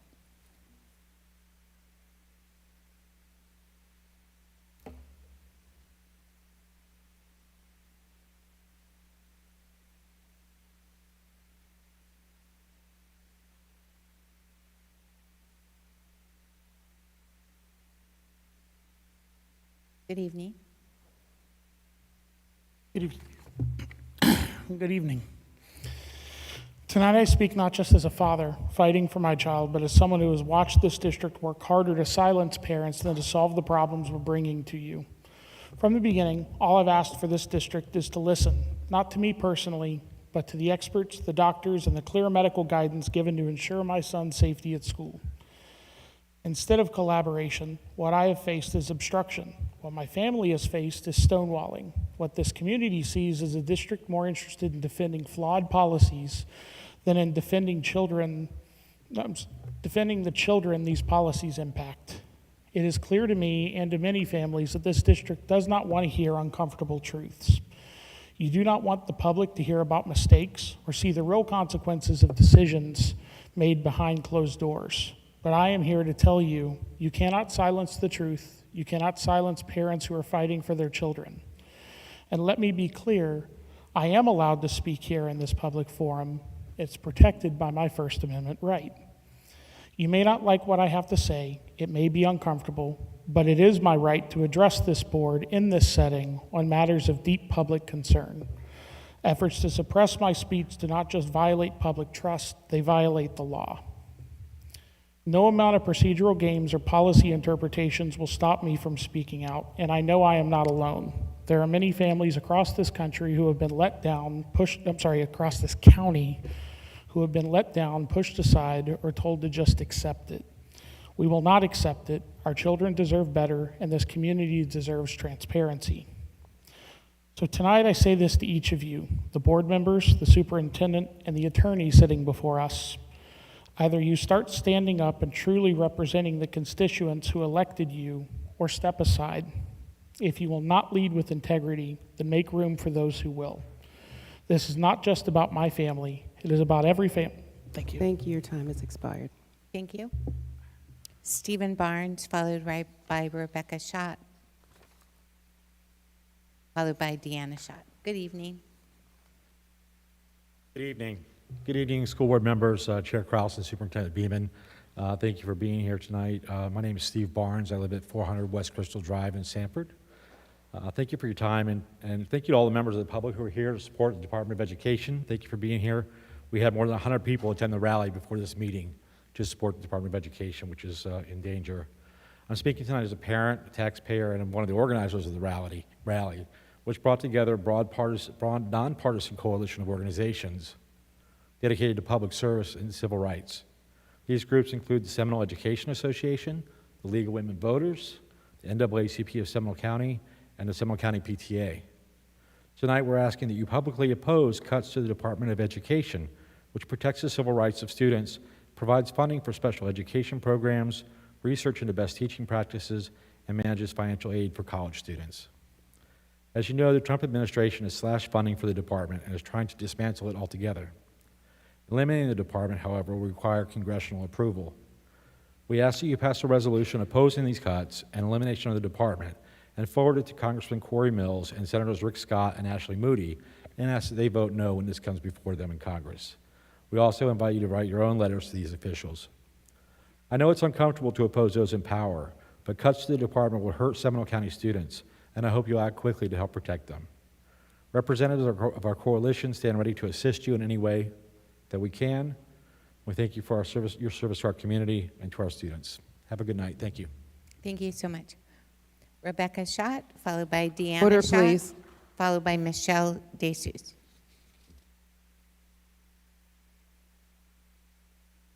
Good evening. Good evening, school board members and Superintendent Beeman. My name is Rebecca, and I live in Longwood. I'm a proud graduate of Seminole County Public Schools. Today, I'm equally proud to have my own children attending Seminole County Public Schools as well, and chose to return here after college because of the strong reputation and support offered by our school system. I'm here to speak in support of our schools, especially in light of recent federal changes regarding the Department of Education. I want to voice my concern about the continued funding for IEP and 504 programs. As a mother of a child with autism, I've seen firsthand the life-changing impact of these programs. Because of the support of programs like these through her IEP and some wonderful teacher advocates, my daughter has not only thrived academically, achieving principal honor roll and excelling in AP and honors classes, but she has grown personally and socially. These programs make a real difference in the lives of students and families, and I hope to see the funding and support remain a priority. Thank you for your time. Thank you so much. Deanna Schott, followed by Michelle DeHust and Raquel Moline. Good evening. Good evening. Good evening to the board and to Superintendent Beeman and to all my fellow citizens here. I also want to speak in support of our board, in support of the great reputation that our school system has. When I moved from Wisconsin to Florida, it was very important that I bring my family to a place where I felt that they could get the kind of education that would benefit them in their futures. And I have to say, my kids were all educated here, and they are all very successful people. Now I am very proud to be the grandmother of students here at Seminole County Schools. And I really am afraid about the funding, not only for the Department of Education, which of course we don't have a whole lot of direct response other than reaching out to our senators and congresspeople. But I just want to continue to encourage you to what you are doing, reaching out, being in front of our legislators, and then I'm hoping because of all that positivity, we have a reputation, right? We have a reputation up in Tallahassee as being an outstanding school, and therefore I feel when the students, the citizens are all standing up with the same story that we need this money, no less, to continue to produce the kind of teachers, support staff, and students that we have. So my ask is that not only of the board and superintendent, but my fellow citizens and advocates, we stand up strong and let our legislators know that we are in charge and they need to listen to us. So Ra, for what you're doing, I thank you for all the time and passion you put in, and I'm proud to be here and support you. Thank you very much. Thank you so much. Michelle, followed by Raquel Molina, followed by Tina McClory. Can you pronounce your last name? I'm sorry. DeJesus. Okay, thank you. All right. Good evening, the board and Superintendent Beeman. My name is Michelle DeJesus. I'm currently a special education teacher here in Seminole County. I live at Altamont Springs. Public education is my life. I just want to briefly share some concerns regarding funding and enrollment in Seminole County's traditional public schools. While I understand and respect a parent's right to school choice, I'm deeply concerned about how this shift is affecting our exceptional student education services.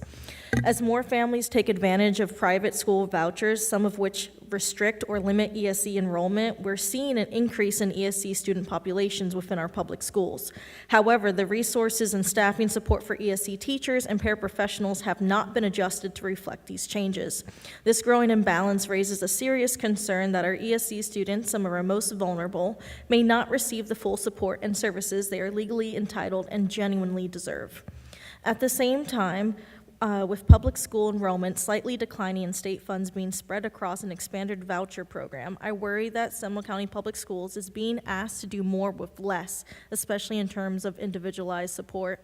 As you move forward with planning and budgeting, I urge you to prioritize equitable funding and staffing for EFC services.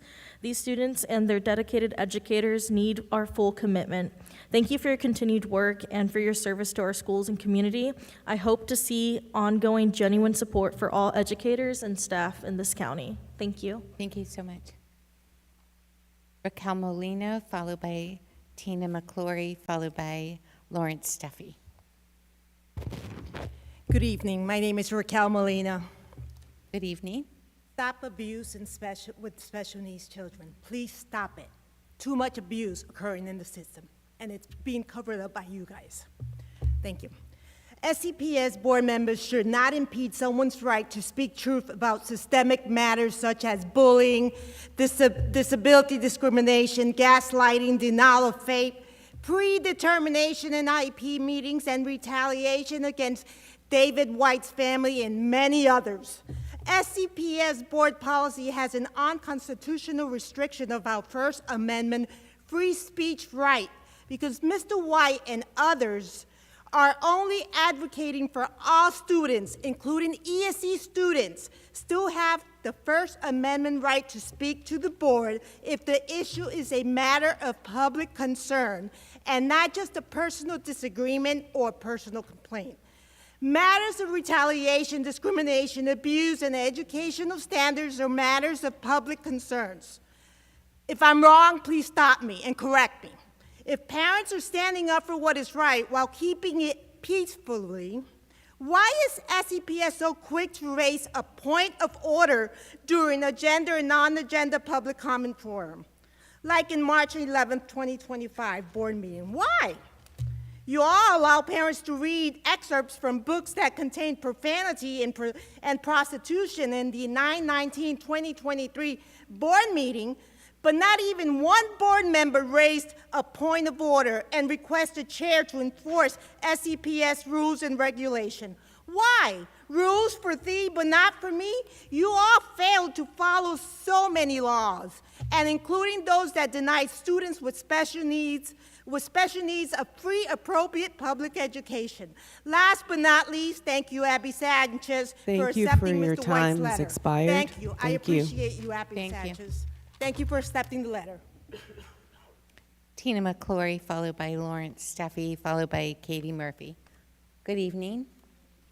Good evening, Superintendent Beeman and board members. My name is Tina McClory, and I live and work in Seminole County.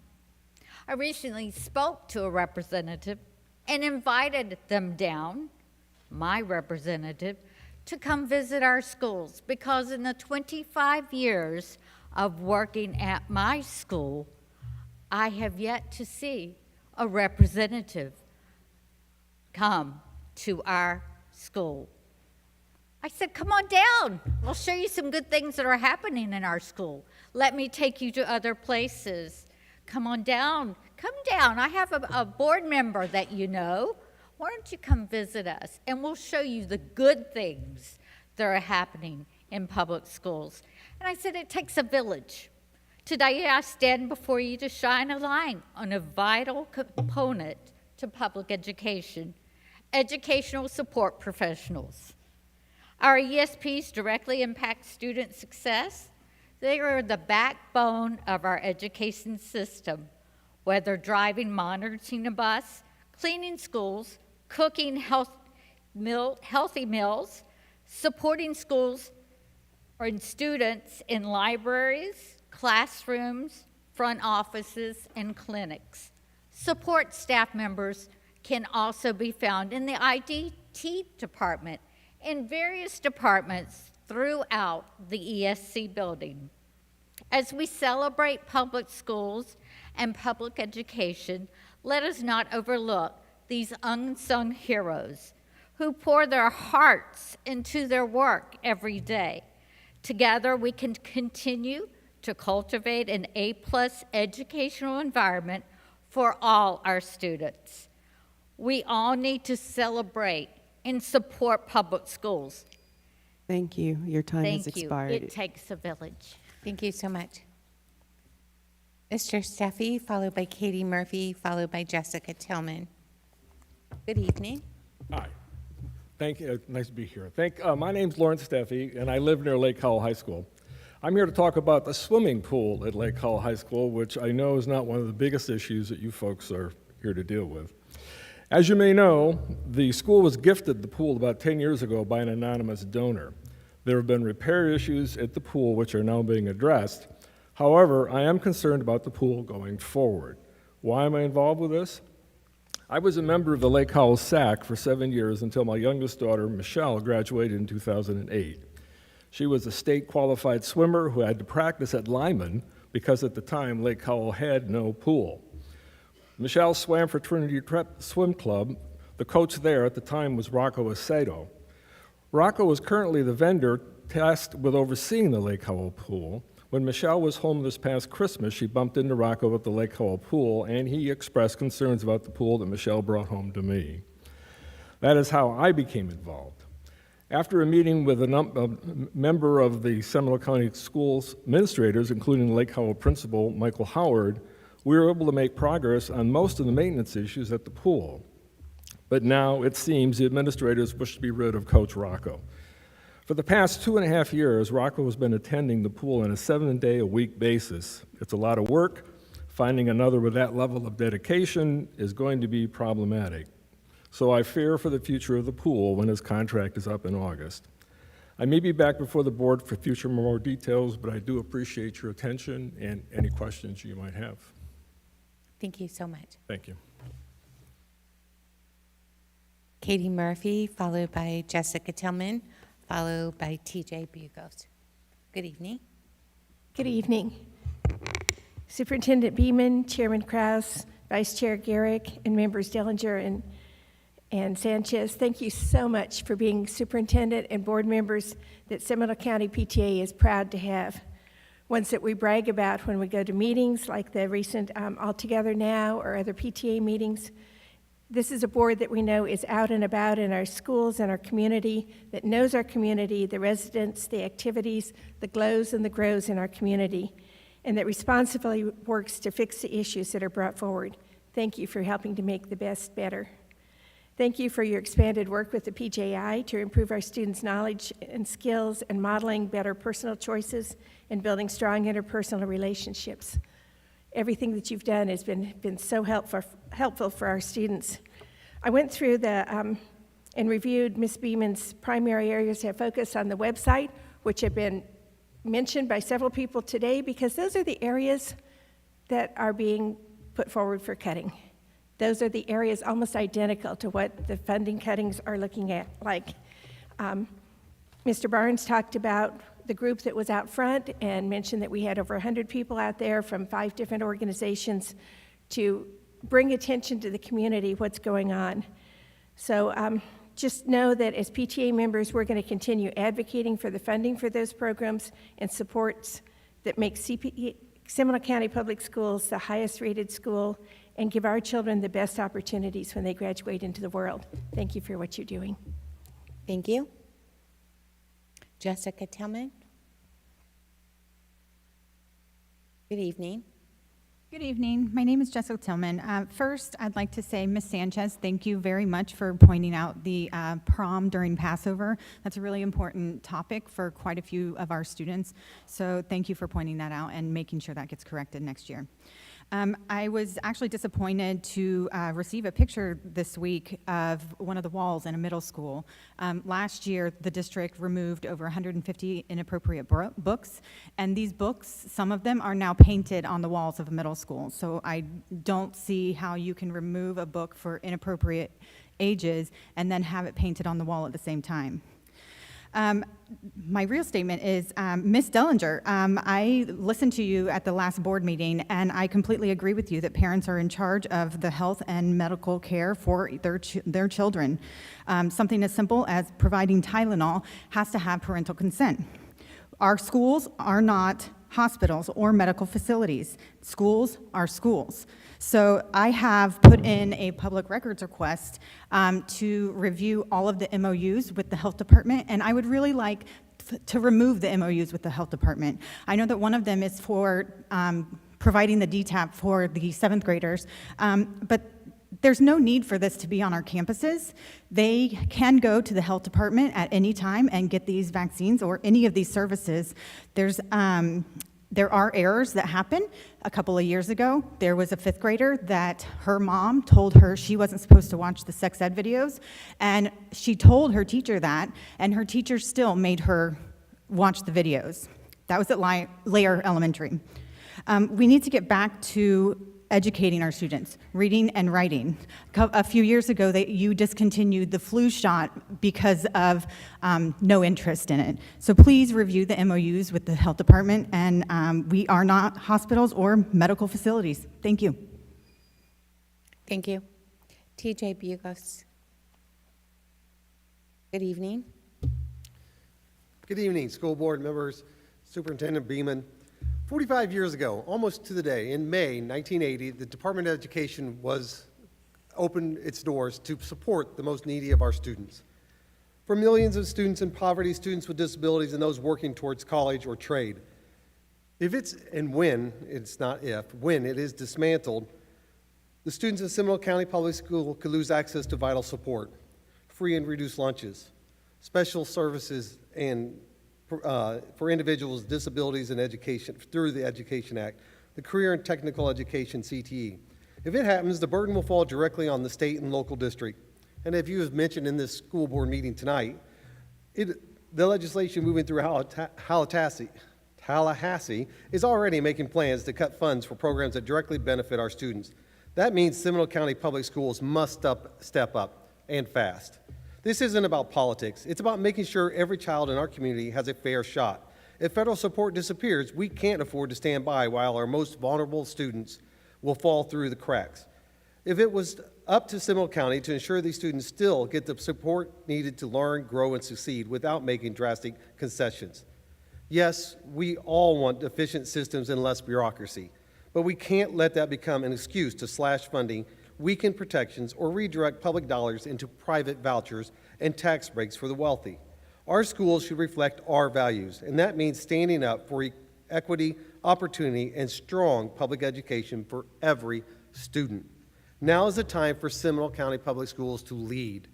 I ask you that you stand up and make our voices heard, that we cannot accept the drastic cuts that are coming to both sides of our students, those in the most vulnerable and those with the most to achieve.